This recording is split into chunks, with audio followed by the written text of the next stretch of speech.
আর তিনটা জিনিস, দুইটা তিনটা জিনিস বলবো।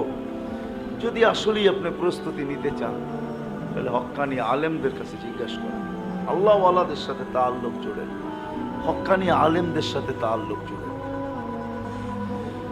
আর তিনটা জিনিস নিজের জীবনে আজকের থেকে বাধ্যতামূলক করে নেন।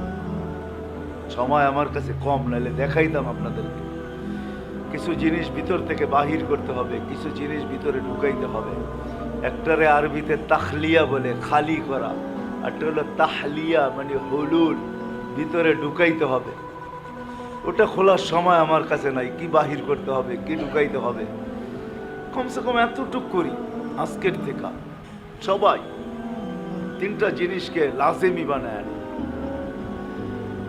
একটা হলো যত সাধ্য, যত আমরা কাজ করি বটে, কিন্তু আমাদের মুখ ওই কাজ করে না যে কাজ হাত করে।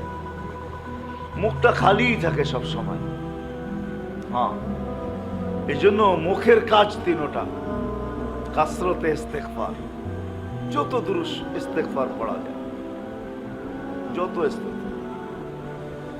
আল্লাহ ওয়ালারা এটার হদ বলছেন কমসে কম 1000 বার, কমসে কম 1000, কমসে কম 1000 বার কাসরতে ইস্তেগফার। শুধু আস্তাগফিরুল্লাহ বললেও চলবে, আস্তাগফিরুল্লাহ।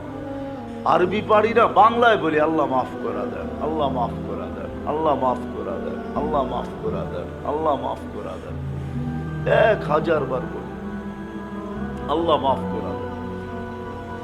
যারা কাসরতে ইস্তেগফার পড়ে, কিতাবওয়ালারা লেখছে, এদেরকে সতর্ক করছে, তোমরা কারোর জন্য বদদোয়া করো না। এদেরকে নিষেধ করছে, বদদোয়া করো না। কেননা তুমি বদদোয়া করতে দেরি, লাগতে দেরি হবে না, কেননা আল্লাহর ওয়াদা। কেননা কাসরতে ইস্তেগফার আল্লাহ হাত উঠাবে আর এটা ফিরত আসবে, এটা হয় না, আল্লাহর ওয়াদা হবে না। দোয়া কবুল। আর আরেকটা বড় ফায়দা হইল, কাসরতে ইস্তেগফার ওয়ালাকে আল্লাহ কখনো ক্লান্ত করবে না, দুনিয়ার ব্যাপারে ক্লান্ত করবে না, ক্লান্ত করবে না। কাসরতে ইস্তেগফার মনে থাকবে। দ্বিতীয় হইল বেশির থেকে বেশি কলেমা, মাঝে মাঝে শুধু লা ইলাহা ইল্লাল্লাহ, মাঝে মাঝে মুহাম্মাদুর রাসূলুল্লাহ সাল্লাল্লাহু আলাইহি ওয়াসাল্লাম। 100 বারে একবার বললেও চলবে, এটা বেশি বেশি কলেমা। হ্যাঁ, বেশি বেশি কলেমা। আর তৃতীয় হলো বেশি বেশি দুরূদ, আল্লাহুম্মা সাল্লি আলা মুহাম্মদ, এতটুকুই পড়ে। ওয়া আলিহি ওয়া বারাকা ওয়া সাল্লাম পড়তে পারলে আরো ভালো। দুরূদ পড়েন, বেশি বেশি দুরূদ, বেশি বেশি দুরূদ পড়ি। যত বেশি দুরূদ পড়ব, যত বেশি দুরূদ। আমি একটু আগেই বলতেছিলাম, আল্লাহ বড় সহজ করছেন।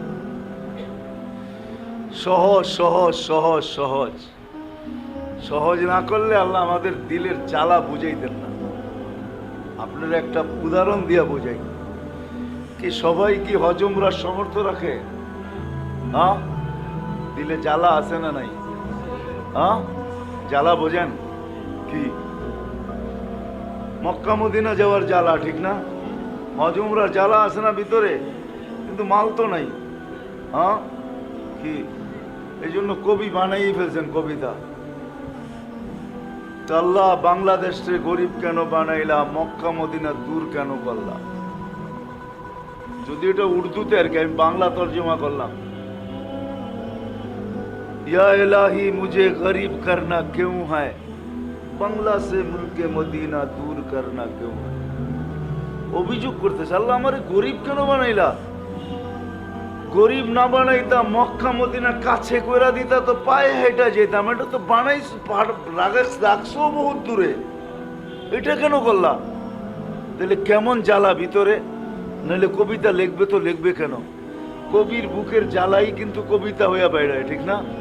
হ্যাঁ, আমাদের বুকে জ্বালা তো আছে, কিন্তু আল্লাহ কত সহজ করছেন দেখেন। জ্বালা মিটানোর জন্য তো ফজর নামাজের পরে বসা থাইকো, 2 রাকাত পড়তে পড়তে দেরি, তোমার জ্বালা মেটাইতে দেরি করবো না।